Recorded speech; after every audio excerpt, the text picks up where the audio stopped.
Once upon a time, there was a small, careful capybara named Rio. Rio got his name because he was born right on the edge of the river, but everyone said that the name fit him in another way too, because he was always careful and always a little bit nervous. He tiptoed everywhere, past the reeds, along the river bank, even across the mud, in case the mud minded. Rio, Said his friend Otto one morning. you tiptoed past a butterfly. It flapped at me. Said Rio. Otto was a giant otter, long and quick and never scared of anything. He slid into the water everywhere Rio tiptoed around it, which made them a funny pair to watch. You can't tiptoe around your whole life. Said Otto. I like tiptoeing. Said Rio. It worked so far. That afternoon, old Granny Marsh gathered the young animals on the riverbank, the way she did every week. She was a tall, silver stork with a long red neck, and the oldest and calmest bird in the whole wetland. And every creature listened when she spoke. Today, she said, we are talking about being brave, the kind where you're still scared, but you go say hello anyway. Rio sank a little lower into the mud.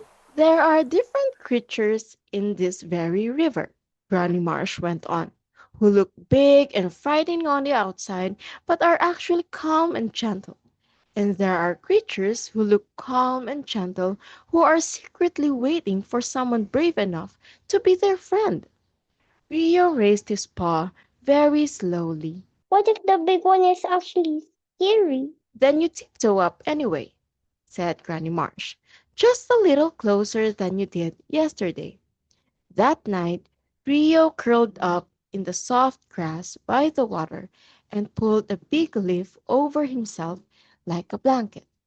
He thought about butterflies and riverbanks and things that flapped. He did not know that just downstream, something was floating very still in the water, feeling more alone than it ever felt.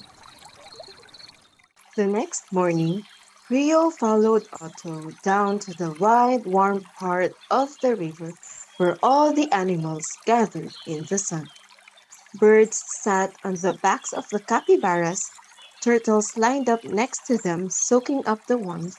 It was the calmest, friendliest spot in the whole wetland, and Rio loved watching it from a safe distance. Everyone is so close together. Said Rio. Nobody's scared of anybody except him. Said Otto, pointing toward the reeds. Two yellow eyes floated very still near the edge of the water. Rio froze completely. Is that a crocodile? A caiman. Said Otto. His name is Jasper, and before you ask, he's not gonna eat you. He barely moves all day. Mostly, he just floats there. Then why is everyone so far away from him? Asked Rio, looking at how empty the water was near those yellow eyes, while every other spot in the river was crowded and warm. Otto shrugged his long shoulders. Because he's big and he has 100 teeth, and nobody wants to find out if today is the day that he's hungry, so he swim around him instead every single day. Rio watched the still yellow eyes for a long moment. Nobody swam close. Nobody sat on his back the way the birds sat on the capybaras. That evening, as the sun turned the water orange, Rio tiptoed a little closer to the reeds than he meant to. That's when he heard it, a low, quiet voice talking to no one at all. Just floating again, Said the voice. same as yesterday, same as always. It was Jasper. He didn't know anyone was listening. They think that I wanna be alone. He said softly to the empty water around him. I don't. I just want someone to float next to me for once, instead of swimming the long way around. Rio stood very still in the reeds, his heart beating fast. He had spent his whole life tiptoeing around anything big, loud, or new. He had never once thought about what it might feel like to be the big, quiet thing that everyone tiptoed around. Rio went to find Otto, who was floating lazily near the shore. He's sad. Rio said. Jasper's really sad. Otto stopped combing his whiskers. Sad? Everybody swims away from him. Said Rio. Otto looked out at the still yellow eyes for a long moment. Just want someone to float next to him every day.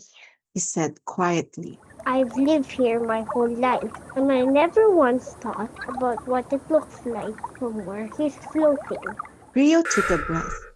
His feet wanted to tiptoe backward the way they always did.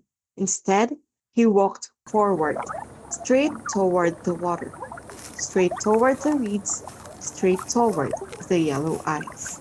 Rio, wait! Said Otto. But Rio didn't wait. He waded in up to his knees, right next to Jasper, and sat down in the warm water beside him. Jasper's eyes turned toward him, slow and careful, like he wasn't sure this was really happening. You're not swimming away. He said. No, Said Rio, even though his whole body was shaking just a little. I'm floating next to you. For a long moment, neither of them said anything.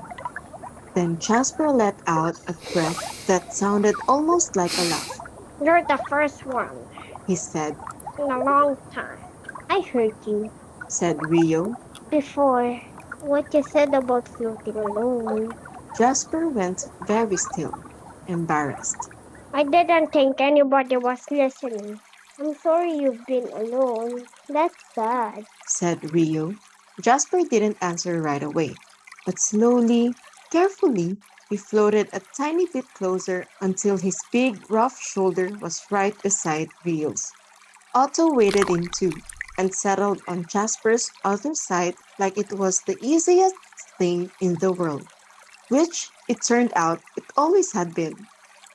By the time the sun went down, 3 birds had landed on Jasper's back, and 2 turtles had lined up along his tail, the way they always did for the capybaras. Guess I just needed someone to go first. Said Jasper. I'm usually the last one to go first at anything. Said Rio. But I did it today. You did. Said Otto. Rio smiled, sitting there in the warm orange water between his 2 friends, not tiptoeing anywhere at all. The next morning, Rio walked to find Granny Marsh, not tiptoeing, just walking straight past the butterfly without even flinching. Granny Marsh! He said. I have to tell you about a friend that I met yesterday. Granny Marsh tucked her long legs beneath her, eyes wide. Tell me everything. And Rio did. Nearby, a small yellow butterfly landed on her weed, folded its wings, and thought nothing at all about the capybara who was once flinched at the sight of it. It had somewhere else to be. It always did. That, as it turned out, was a different story altogether. That's our story for today. Now it's your turn. Do you have a story you want to share? Tell us about an animal you love and what kind of adventure they have. And as a grown-up, to send it our way. We read every story, and yours might be the next one we make. Link is in the show notes. Bye!